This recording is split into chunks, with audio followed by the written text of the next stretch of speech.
where necessary. Okay, so let me start from where do I have a however, not much study on the bank's customer relationship management on customer satisfaction has been carried out or have been carried out in Ado Ekiti, especially that First Bank has been present there for 7 years, being about 2022.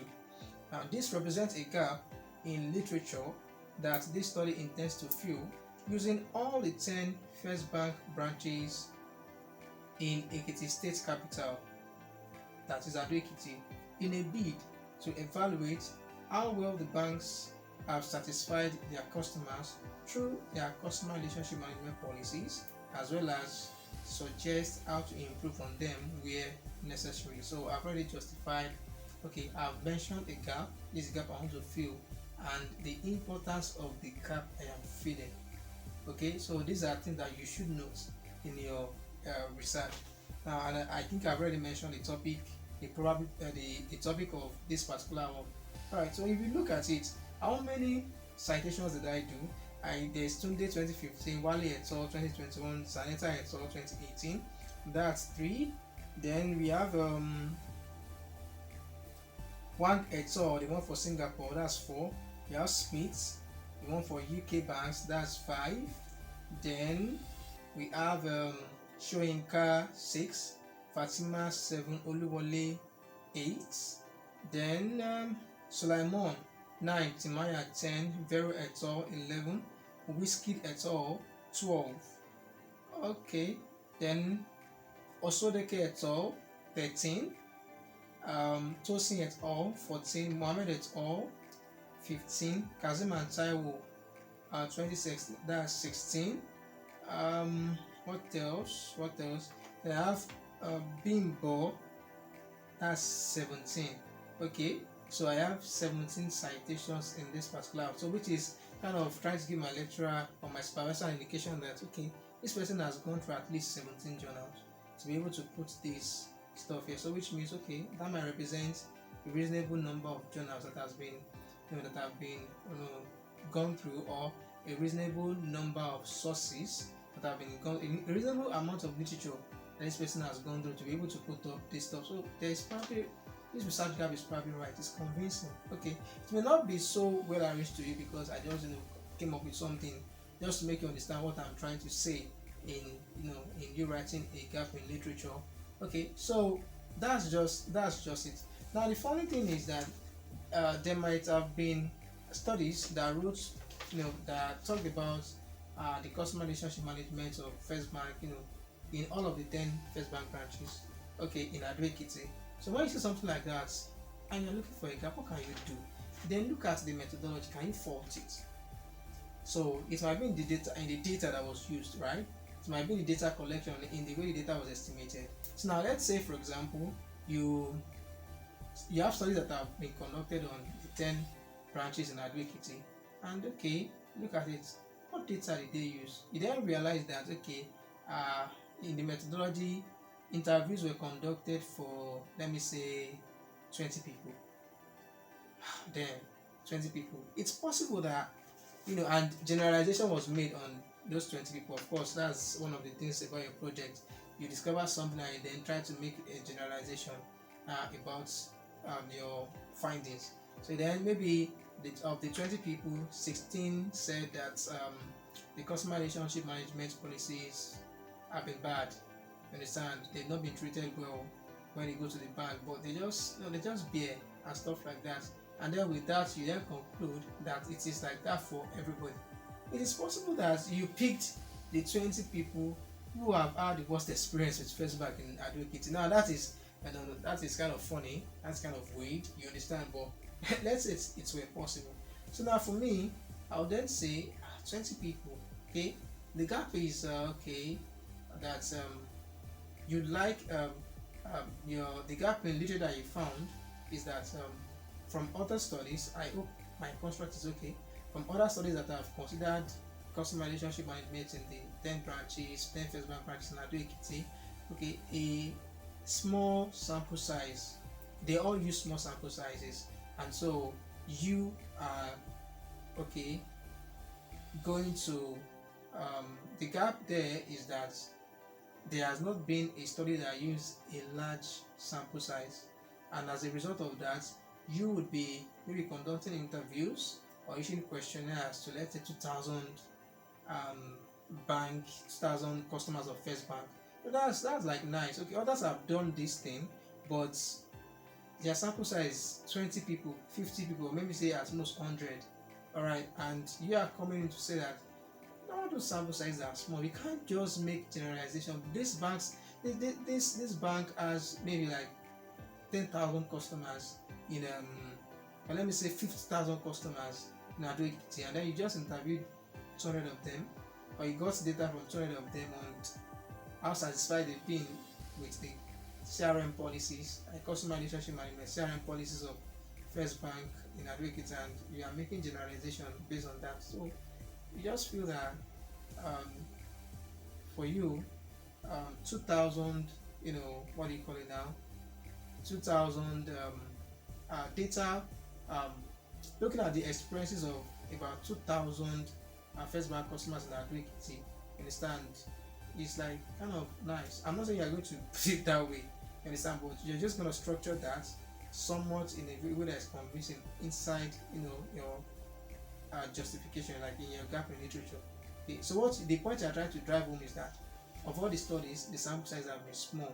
You understand? So there hasn't been a study that used a large sample size, and that is the gap that you want to fill. Okay, you want to use a large sample size because um, the other studies that have used small sample size, their findings may not really be representative of the average experience, you understand, of a typical First Bank customer in Adoekiti. But if you use like 20,000 people, maybe that might, the findings might be more reliable. The findings are likely going to be more reliable. So you are trying to like fill this gap, not to have research findings that show a higher level of reliability. Okay, and may be more appropriate in suggesting policies to the First Bank branches in Adoekiti on how to improve on their customer um, satisfaction level, okay, through their CRM policies. So that is already nice. So you've been able to find a fault. So that's just it. No, so that's just it. It's not so. But the thing is, before you're able to get the topic, you would have read. You understand? If you don't do the work, if you don't read and just pick a topic, you will do the work in a later chapter. So that's just the way it is. You just pick a topic, and now you are now in your literature review. What are you going to do? The research that you refuse to do in selecting a topic, you are now going to do it here. And funny enough, the topic you chose, that you just chose randomly because you were interested in it and you justified somewhat, you might then figure out that during your literature review, a lot of studies have been done on that. The issue has been overflowed. And what is going to happen? The supervisor will likely ask you to change your topic. Imagine having to change your topic in chapter 3. Wow. You may not really like that. Okay, so that's just, I think, now I think so that's it. So, and I've already mentioned that let's assume that there are already journals on, okay, I've told about that. They focus on 3 to 6 bank, Kinikon. So what you just have to do there is look for the faults in their methodology. There will be faults somewhere. Maybe the data itself. For example, I sent in a work yesterday and to somebody on exchange volatility on trade or something like that. So when I was conducting the literature review, I figured that the studies I've been talking about, Nigeria's exchange rate is volatile, something like that, and so on and so forth. But I looked at the data that they were using. They were using real exchange rate data. Okay, a data like that will likely show volatility anyway. So what am I going to do? So under my gap in literature, I was like, okay, studies have not really used. Now, besides the fact that they were using real exchange rate data, I think the list dates, I mean the range for the data set now was from 1990. There were data sets that started from maybe 2006 or so to 2018. So real exchange rate data that was used between 2006 to 2018, and that was used to model volatility, and the findings revealed that there was volatility in exchange rate data. Okay, fine. And I think, like I said, the list was maybe 1990. So I was like, okay, fine. The gap here is that studies have not really used Nigeria's official exchange rate data. Do you understand? Now, why? I think the first thing that should come to mind when you're trying to look for anything concerning the country's exchange rate should be its official exchange rate data, the one that is pushed by the CBN, central bank of that country. I'm like, okay, so that's the gap I want to fill. So the essence of this, study is to fill uh, the from the aforementioned or something. How did I even put it? It can be realized, or it can be seen, okay, or it can be observed, or it is observed, anyhow you want to put it, that the studies that have been conducted on this topic so far have used real exchange rate data. So leaving a gap for the use of what I'm saying, is it alright? But I'm just trying to tell you that okay, official exchange rate data has not been used so far in order to capture exchange rate volatility, and that is the gap that this research wants to fill. Okay, and the essence of that gap is for researchers, students, policymakers to be able to how do I put that now?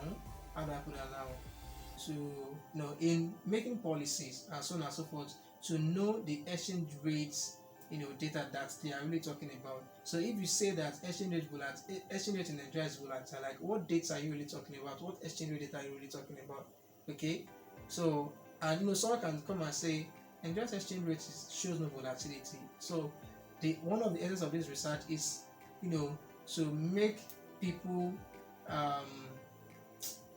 God, I don't know how do I put it now. I just hope you get it. To make people distinguish, okay, between to distinguish the exchange rate data that they are using whenever they are discussing the topic or something like that, and to also ensure policymakers to make the right policies, because for them to make appropriate policies, it has to depend on the exchange rate data that they are looking at. So if they are looking at the official exchange rate data, they probably not make any policy that will cause volatility in Nigeria, because according to that data, after I did the research, there was not really any volatility. But if they had used the real exchange rate data, it would have shown volatility, and that would also determine the kind of policy that they will use to checkmate that. Okay, so now these other studies have been using real exchange rate data, but this is using official exchange rate data. So the findings will then make or will encourage policymakers to know the appropriate policies to use based on the exchange rate data that they are kind of looking at. Something like that. That was not the way I put it though,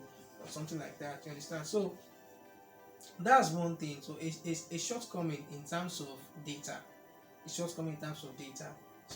and in terms of themes here, let's say after you've gone through several journals, several studies, you figured that customer relationship management policy, the effect of most studies have spoken about the effect of customer relationship management policies on customer satisfaction in the banking industry.